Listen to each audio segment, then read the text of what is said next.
Hey everyone, I'm Allison. I'm Bryce. And we're Better Half Reviews. And today we are talking about something I'm very excited about, Everdell Farshore.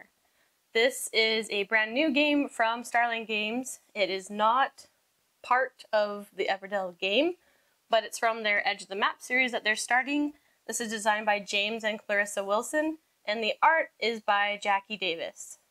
So like Allison said, this is not an expansion, but this is Everdell by the Farshore.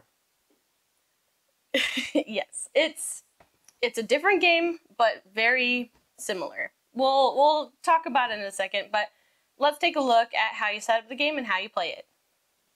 So this is the setup of Everdell Farshore. If you're familiar with the Everdell game, there are some similarities here, but there will be some twists to the original game. So when you're setting up, you have the bay, and this is going to be cards that you can choose to buy or in some cases put into your hand, similar to Everdell as well. But when you have a multiple, so like I have 2 diver cards here, instead of giving it 2 separate spaces, you stack them. So that way you're having a little bit more variety while you're playing the game. You do have some different spaces that you can visit. You can get mushrooms, the gems, seaweed, and driftwood. There's also spaces to discard cards to gain resources, or to discard then draw cards from the bay or from the deck.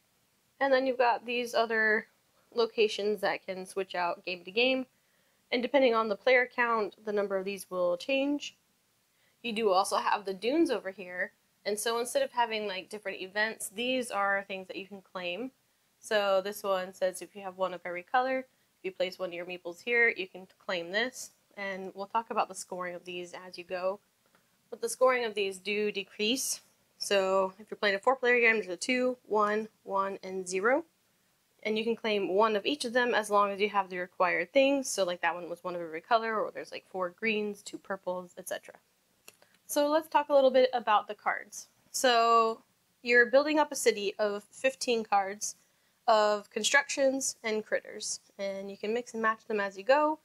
The different symbols will give you different things. So like green cards are usually something you can activate, and you'll get to activate them multiple times in game. Different color cards like blue have certain things that will set off the cards. So like this one says when you move your ship, blah blah blah blah, you get a bonus. And then red cards often have an extra space that you can visit just yourself. These are not open for other people, just for your own meeples. Purple cards are going to be bonuses that you can earn at the end of the game for different cards or things that you've collected. And then you have brown cards. Some of these will give you some like one-time bonuses, or this one, for example, is one of the cards that doesn't take up a space in your city. It's negative points, but maybe you could use it for something. We should probably talk about the anatomy of the cards. So here on the left side, that's saying what you have to pay in order to place this card into your city. So I would need 1 driftwood, 1 seaweed, and 1 of the gems. And then this gives me a space that I can visit to get a bonus. And then these are the points that this card is worth at the end of the game. So this is 2 points. And the pearls down here denote how many of these cards are in your deck. So this one has 3 in the deck. You will be working through the different seasons. So in your first season, you have 2 meeples. And then when you change seasons, you'll get 1 meeple every single time. At the end of the first season, you get to activate your green cards, similarly to Everdell. And then the second season, you get to draw some cards. And then in the last season, you get to activate your greens and then draw some cards. So in Everdell, they have feet prints where you can go to different spaces. So like, similarly with this one, it has 1 print, so only 1 meeple can go there. And here there's multiple, so you can have multiple meeples there. You'll also notice that we have some boats over there. So you've got your meeples inside little boats, and you'll be moving them around the board and gaining treasures, and also these are points at the end of the game. But there's different ways that you can move it up depending on what cards you play and when you play them. So for example, this card, when I play it into my city, it says move your ship 1 space. So then I would move it up to the next spot on the board. So if I were to move it up, I'd get to the 2. So at the end of the game, if that's where my boat is, I'm going to get 2 points. However, if I get to move it up another time, maybe on another turn, it has a little treasure symbol, so I just take a treasure token and put it in my pile. The nice things about treasures is if you collect them, they're 2 points at the end of the game, each of them, or you can use it during the game for any one resource. So there is another way to move up your boat and maybe get some other bonuses. Each season you're going to have one of these A and B tiles revealed. And so in this one it says a unique or green card. So if I play a unique construction or character, or if I play a green card, I'll get to move my boat. If I play a unique and green card, I get to move it twice. So for example, this one is green, and so I'd get to move it once, but it's common, it's not unique, so just the one time. Once everybody has passed on a season though, these are going to change to new ones. So this one says construction and red. And you do that at the end of every season when the last person changes over. Differently in this game, there are also these seashells. So those are just straight up point tokens at the end of the game. There are some cards that will let you gain some of them or trade in cards to get shells. So for example, this one says if you discard 3 cards to both gain 1 shell and draw 1 card for each, this is one that I could use to get some shells. Something else that's a little bit different in Everdell Farshore is they have these little anchor tokens. So instead of having doors like they do in regular Everdell, this one is anchors. So what you can do is you get 3 for each game. Say that I have already built this port. This is in my city. It's a construction. If I have a critter card, so this is a navigator, and it's blue, so it's a critter, I can place my anchor on the port and play him for free. So as long as the colors match, you can place an anchor on top of a construction to put a critter into your city. But remember, you do only have 3 of these, so use them sparingly. And anytime you take cards or play cards from here, this does not get filled in until your turn is completely over.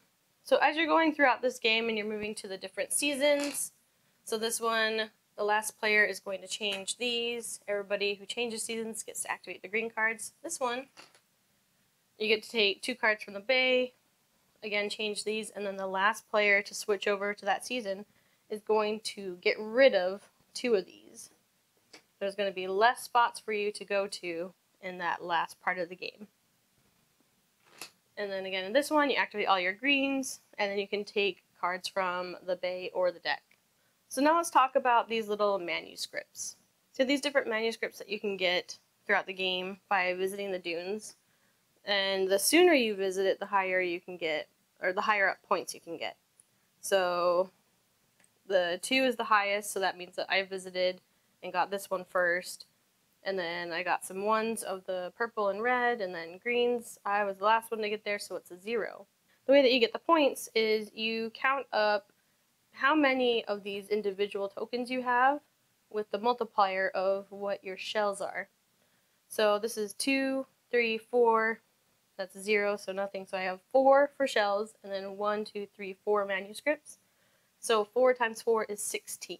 This would give me 16 points at the end of the game. So after you're doing your end game scoring, you count up the points for the cards that are in your city and any bonuses they may have. You get the bonuses from your manuscripts or wherever you left off on your ship, and then 2 points for every treasure token you have and 1 point for every shell you have. Whoever has the highest score is the winner of Everdell Farshore. Alright, so that's how you play the game. Let's talk about how we feel about it. Bryce, what are some of the pros? So, I think one of the big pros is that if you've ever played Everdell, then this will be really easy to pick up. Yes. If you've ever tried to teach someone Everdell, they'll be able to pick this up really easily. So it's very approachable, it's very familiar to me. Yeah, so when Bryce was going through the rules, I was like, yep. And then I left during his rules explanation and came back and I was like, okay, those tweaks, got it. Yeah, it was like, oh, why did I read through the rule book? I could have just turned to the back and read the changes that they made and probably gotten all the rules that I needed. Probably. I mean, there are some things that's good to remember to read. But yeah, anyway. It is very similar, so in a sense that, like, you know how Garfield games, you play one, and then you pick up another one. You're like, oh, okay, that's familiar. That's familiar. That's kind of how this felt too. A pro for me is the component factor. Like, this doesn't say deluxe. This is just their standard version, but it's deluxeified already. Like, you have, you know, like in regular Everdell, you have the squishy berries. Well, now you've got squishy mushrooms and little seaweeds.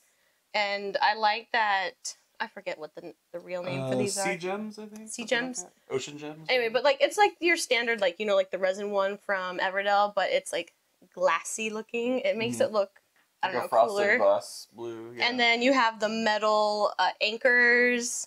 And as our friend likes to call them, you have the ocean twigs. Sea twigs. Or no, the driftwood. They're driftwood. It's driftwood. And then the seashells, like, they clink. Anyway, speaking of clink. Well, yeah, I mentioned these that. Anchors. I love the anchors. I want more of them. And then, I mean, look, you put a little meeple in a boat. I love cute things and good-looking things. And look, I need the game. I have the game. But, yeah, so the component factor, I absolutely am in love with it. I love all the pieces. And I'm like, yes, I want all the pieces. It's just, you don't get very many pieces while you're playing the game. Because, yeah. I think another pro for me is all the changes that they made to the base game work really well. I think they took criticism from the base game and turned it into a positive here. Yeah. So, like, I was a big fan of the doors in Everdell where it's like, oh, I've built the storehouse so then I can have the shopkeeper go in it and, like, place the door down. I liked that, and I like trying to, like, go for those bonuses, but this kind of changes it, so it's like, oh, you built a green construction. Now you can put any green critter. So, like, you place down that on top of the green construction, then you get a green critter. So it kind of simplifies that process, and you don't have to wait for a specific card. That was kind of nice. Or never see a specific card the whole game, and you're like, well, I had this combination I was thinking about. With this, I like the choice. You get to choose what critters you want associated with those constructions. Yes. And then you also have to think about when you want to spend those. So it's like I could spend them early and get a bunch of green cards, so have some really good end of season bonuses. Or I could spend them later and put them with the more expensive, like, the prosperity purple, the governance cards. or prosperity cards, and not have to spend 5 mushrooms to get this critter. But it stinks though, because it's like you only have 3 of the anchors, whereas in, like, regular Everdell, I'm like, oh look, I'm gonna get this card and this card for free, and look, here's a door, and I'm like, oh, I only have 3 of them, 3 anchors. But I think it works really well. Oh no, yeah. Every game we've played, we've been able to fill out our city completely. Yeah. Something that I like for the differences is, well, I mean, I like it, but I hate it at the same time. When you're changing seasons, you have the bays that or the docks, or whatever. The extra... The islands, yeah, that you can visit and get some different bonuses rather than just the normal, like, here's some mushrooms, blah, blah, blah. But when someone, the last person who shifts over to that second season, they flip over 2 of those locations, and I'm like, where am I gonna go? And so I'm like, no, don't flip over those. So, like, I hate it, but it also makes it more interesting at the same time. Because there's 2 spots on this game that there were similar ones in regular Everdell that I, like, never used. Yeah, I don't think they were used very often. But this version, it makes it kind of huge, where you can trade in cards to get some resources or discard cards to fill up your hand. And that's, like, way more important in this version of the game than it is in regular Everdell. Yeah, I don't think I've played a game of this where I haven't used those 2 spots. I'm pretty regularly using those spots and grabbing as many cards as I can, whether that's from the bay or from the deck. Yeah. And then discarding those cards for a choice of resources. And that, I think that becomes vital in this game, where you have to be okay with letting go of cards, whereas in the base Everdell game, I feel like you try to hoard cards as much as you can. Yeah, well, and in this version, with how it's laid out, where, you know, some of the normal spaces aren't always, like, amazing to go to, or they fill up real fast, that's why you're going to those, to get more resources, to get more cards. And I find, like, in this version, you're filing through lots more cards because of that. And whereas in regular Everdell, it's like, oh, no one can really go through the deck. Like, we've gone through and we've had to, like, shuffle before with, like, a 3 or 4 player game. Yeah. So you go through the cards. Mm-hmm. One of the other things that I kind of like differently, so in regular Everdell, they have like the special events and the other events where you have to like go and visit once you have like 4 green cards. They did away with that, and now they have the little manuscripts that we've talked about. So the earlier that you go for it, so like if you have 4 green cards, you put your meeple down here and you get the bonus. I like what this does for scoring and for just kind of like, it gives you motivation to get there earlier, but then like you can still get that too. It's just the bonus won't be as good. Whereas in regular Everdell, it's like, oh, they already got the bonus. Okay, whatever, that doesn't matter anymore. Or it's like, oh, we never saw a lighthouse the whole game, and so no one could get that bonus. Yeah. Oh, So I do like that. I know they mitigate that in some of the later expansions, but in the base game, it's like, oh, well, there that goes. I do like the new mechanic of the boats as well. Yes. So at the end of every season, these get changed, like Allison probably already said. But if you lay down either one of these, a card with either one of those characteristics, you get to move up on the track, which is so cool and so awesome. You sometimes are like trying to get as far on that track as you can, and sometimes you're like, I'll just score points in other ways. And I think it's very well balanced where you can legitimately ignore that for the most part, or just solely focus on that if you want to. Yeah, so I've played games where like I went hardcore on the boat track and I got all the way to the end. And I was like, woohoo, look at that! But, and Bryce had a different strategy and we actually ended up tying. And so, like, there's legitimate ways to win this game, whether you're going hard for, like, different cards that will get you just tons of bonuses, or going for the boat track to get, like, those treasures and the higher points there. I do like that, like, as you're moving up, you can get those treasures, where the treasures, you could use it as any one resource, which I'm constantly spending my treasures, or they can be points at the end of the game. So I like that. And so I want to talk about the balance of the game, because after my first couple plays, I was like, I don't know if this is really balanced. I was like, some of these combinations seem way too overpowered. And I feel like the more that I've played it, I'm like, okay, there are some really good combinations, but you also spend time trying to get those combinations or to do those, and you're not doing everything else. So it kind of does balance out. So like what we were talking about, when I went all the way up to the boat track and I had like good combinations for that, my city didn't get me as many bonuses in endgame scoring, whereas Bryce didn't do as much on the boat track, but his city like balanced it out. Like the more I played it, I'm like, okay, it is a bit more balanced than I thought. Yeah, I was a bit worried about some overpowered combinations, and there's definitely some very good cards in here. Yes. That seem unfair if you get it, but they are balanced out, because I'm thinking of like the stowaway. You get a whole another action where you get to place a meeple that you've already placed down, and you can ignore whether there's someone there or not, and take that action again. Like that's huge in this game. But it's 0 points. Yeah. So it doesn't score you anything, unless you have a bonus card that says, like, you know, unique cards get you whatever, you know. So it's I think it is well balanced from the plays we've done of it.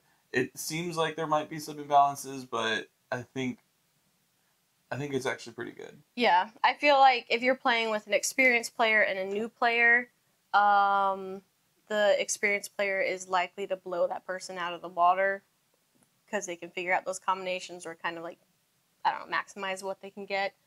I feel like that's true for the base Everdell game, though, because that's true too. Yeah, you understand, like, okay, I really need to build out some green cards, some production cards in my first round, so when I go to the season, I can get a bunch of resources.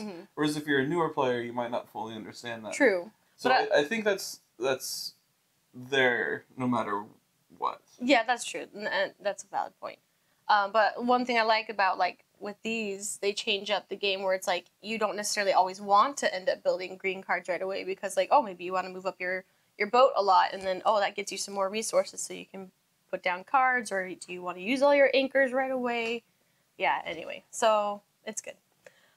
Let's talk about the cons. I've got a few. I have at least one big one that annoys me a lot. Okay, you go first. So my big con is with the rule book.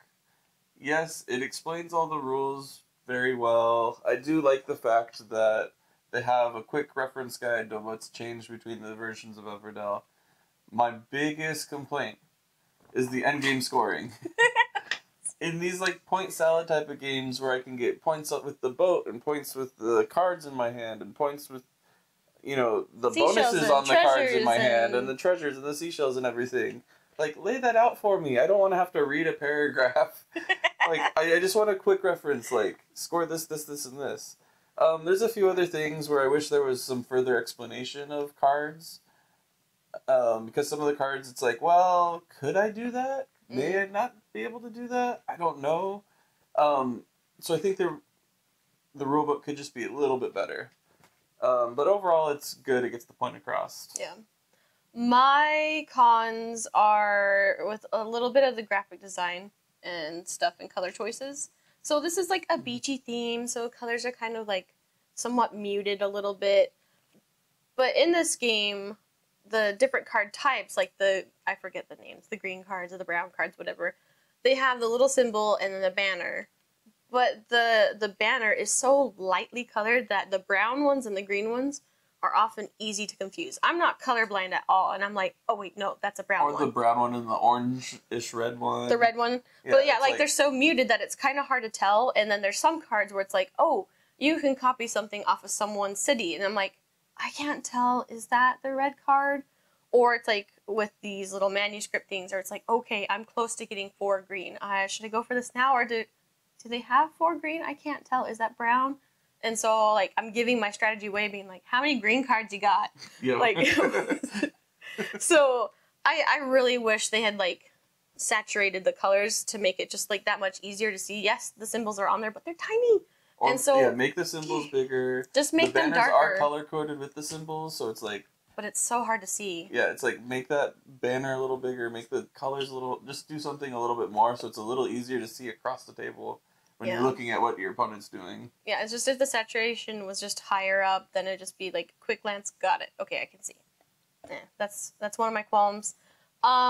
So, in the base Everdell, the regular old school Everdell version, the whole big thing was like, oh, look at the tree! It's got these cards and meeples and you can place it. And there was like a whole huge thing like, oh, that's so different for a game. And a lot of people were like, it's useless, it's dumb, you don't need it. I was like, you need the Everdell tree. You can use it, I love it, it's amazing. Those people that said the Everdell tree was useless, they're wrong. They're even more right in this game. So it's a cool little like naturey lighthouse looking thing. But it fits the theme perfectly. Oh, but it doesn't fit the meeples. So like you're putting it on. Oh. Case in point. The only thing this really does is separate your the cards. Active deck versus the discarded side of the deck. But like like that's all it does. It's so tiny where you can't even like fit the meeples on. Like I tried several times because I'm a big proponent for pusher for the Everdell tree, and I'm like, it's useless, and it makes me sad. So I like the Everdell tree. I don't like the Ever lighthouse or whatever you want to call it. It's a lighthouse. It is mostly useless. So we just put our meeples like on the season and take them off from there. And by putting it on the season, it reminds you that, oh, when you switch that second season, that summer season, you only get one, unlike the base Everdell game, which I think gives you 2. Well, you do like 1, 2, but yeah. Oh, yeah, because your extra meeple is on a boat. Other cons. I don't know. I feel like I wish there was even more cards. Like, I know there's a good amount, but you're going through them a lot. I think it would be really awesome if they came out with just like an expansion pack for some more different cards. I mean, there are a lot. But they probably will. I don't know. I hope so. But my complaint with the base Everdell game was, especially when you're playing with all the expansions and stuff, and you have just this huge deck of cards. Deck bloat. You're really never going to get through it. And again, with the base Everdell game, you have the doors and stuff. I think this game would be fun. Better with more cards, as opposed to the base Everdell game. So I'm not opposed to that. Mm-hmm. I think there's a good amount of cards though in this deck. Yeah, no, there are. But I'm like, after playing it several times, I'm like, yeah, some more cards. Yeah, it's kind of like you get the itch. You're like, oh, I want some more abilities. Like, let's. Yeah. Yeah, you're like, I've seen these abilities and they're good, and I Yeah. like trying the different combinations. But anyway, do you have any more cons? no, I don't think so. I have one. Oh, you do have one more. Yeah. Okay. I wish there was a score pad. I don't always use them, but for a game like this, it would be useful. And they usually have score pads. I was kind of surprised that they didn't have score pads. See, I could do without the score pad, just as long as the rulebook kind of clearly says like, just do this, this, and this in order. In list format. In list format. Don't give me a paragraph I have to read. Come on. Says the person who reads all the time. Well, and exactly, then I read all the time. I don't need to read a rulebook every time I play a game. And then the insert for the game has like cute little cutout like mushrooms and stuff, but where you're supposed to put like these and all your treasures, like doesn't quite fit all the treasures. I'm like, why didn't you just make it just a little bit longer for the trough so that it can fit it all in? But that's a minor thing. But yeah. Overall, my complaints aren't with the gameplay. I think this is a lot better. I shouldn't say a lot better. I think they took a lot of the criticisms and critiques of the base Everdell game and really improved on the gameplay in this game. Mm-hmm. Yeah, it is a little bit different, like enough that like if you play with that strategy, you might be kind of falling behind, like I did the first time I played it because I didn't use the 2 trade-in things. But yeah, I do like the streamline factor of this and where it feels more complete. Whereas in regular Everdell, I want to add and change different things with it to play the game. You want to add all the expansions except Pearlbrook. Yeah. So if you don't own Everdell at all, but you've kind of been interested, I would probably say go for this one before you jump into the behemoth that has like tons of expansions and changes. This one would feel like a good like complete solid one to get, and then if you really like this, then maybe jump into Everdell and all those expansions and other things. Or if you're on the fence about Everdell, really try this game, because this does have a very different feel, even though it is very similar. Yeah. Like I said, I like this better than the base Everdell game. Now, with all the expansions in the Everdell game, I don't know, it's a toss-up for me. But just comparing the base games, this one is a lot better in my opinion. Yeah, I would agree. And Everdell is like one of my favorite games. So there you go. That's saying something. That's saying something. But yeah, so this one, it's growing on me more and more as we play it. I got so used because like we've played Everdell so many times that I'm like, oh yeah, I know the cards, and so I'm just like do, and then we get this one, I'm like, I don't know what these cards do. I'm like, I don't have all these memorized yet. Or you see this card and you're like, oh, that's like this other card in Everdell. And there's like, a couple okay. of those, Like, you're like, this feels familiar, but there definitely are some different types of abilities that are kind of fun.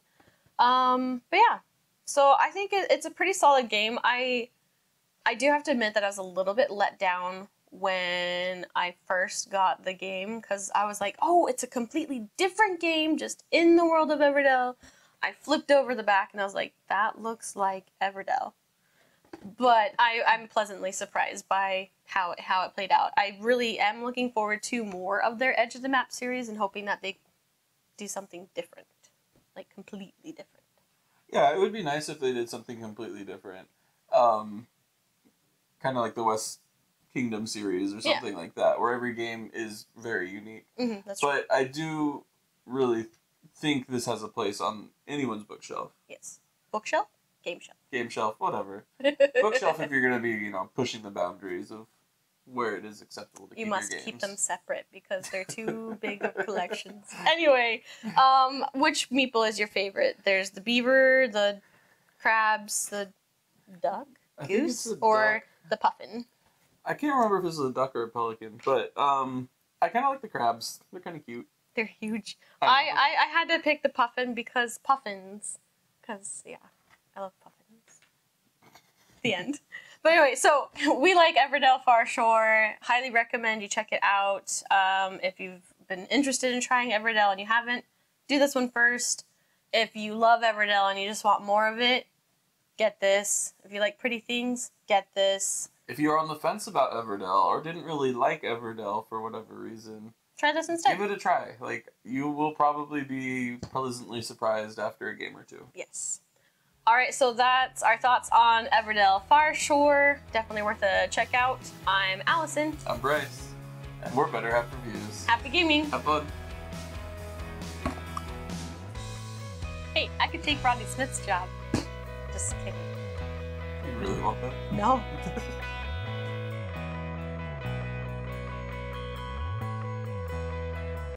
Yeah. Okay. I'm Allison with Better Half Reviews. Oh, and I'm Bryce. I forgot you. Thanks. I'm sorry. I'm so used to doing some videos by myself that I guess she's Better Half Reviews and I'm just some guy here. He's lesser half, okay? He said so. Okay. Anyway, let's do that again.